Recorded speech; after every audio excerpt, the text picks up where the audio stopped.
दोस्तों अनुपमा यादव ने धनंजय शर्मा को बताया अपना बॉयफ्रेंड। जी हाँ दोस्तों, आप लोग सुन के चौंक गए होंगे, आप लोगों ने थंबनेल देखा होगा, टाइटल देखा होगा, तो आप लोग को लगा होगा कि ऐसा क्या अपडेट है जो आप लोग को देखना चाहिए। तो दोस्तों आप लोग हमारे इस वीडियो में पूरा लास्ट तक बने रहिएगा और इसी टॉपिक पे और इसी के बारे में आज हम लोग अपने इस वीडियो में चर्चा करने वाले हैं। तो आप लोग हमारे इस वीडियो को पूरा लास्ट तक देखिएगा, क्योंकि जो ये वीडियो होने वाला है आप लोग के लिए बहुत खास वीडियो होने वाला है। हालांकि अनुपमा यादव के फैंस और शिव कुमार बिक्कू के फैंस के लिए। दोस्तों आपको बता दें, धनंजय शर्मा और अनुपमा यादव की जोड़ी इस टाइम सोशल मीडिया पे काफी तेजी से वायरल हो रही है। हालांकि जब से इनका बर्थडे मनाया गया तब से अनुपमा यादव और शिव कुमार बिक्कू का जो विवाद है वो काफी ज्यादा बड़ा हो गया है और धनंजय शर्मा और शिव कुमार और अनुपमा यादव की जोड़ी जो काफी ज्यादा सोशल मीडिया पे छा गई है। दोस्तों आपको बता दें, इन दिनों सोशल मीडिया पे एक कमेंट और एक पोस्ट ज़्यादा वायरल हो रहा है जिसमें अनुपमा यादव और धनंजय शर्मा को रिलेशनशिप में बताया जा रहा है। तो दोस्तों मैं आपको बता दूं, अभी तक ऐसा कोई भी ऑफिशियल जो अनाउंसमेंट है ऐसा नहीं हुआ है, ना धनंजय शर्मा के तरफ से ना अनुपमा यादव के तरफ से।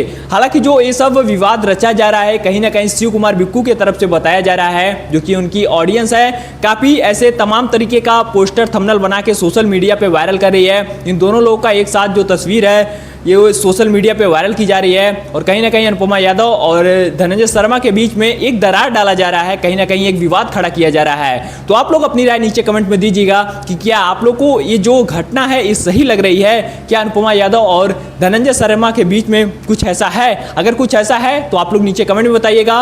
और मैं आपको बता दूं, ऐसा कुछ भी अभी ऑफिशियल तरीके से नहीं बताया गया है, तो ये जो खबर है अभी तक अफवाह मानी जा रही है। और अगर ऐसी कोई और सही खबर आती है तो आप लोग को हमारे चैनल से बताई जाती है, क्योंकि आप लोग के मन में जो भी फेक खबर को लेकर डाउट रहता है वो हमेशा हमारे चैनल से आप लोग के बीच क्लियर किया जाता है। तो आप लोग फटाफट से इस वीडियो को लाइक कीजिएगा, चैनल पे पहली बार हैं तो सब्सक्राइब कर लीजिएगा और ऐसी तमाम वीडियो और सही खबर जानने के लिए हमारे साथ जुड़े रहिएगा।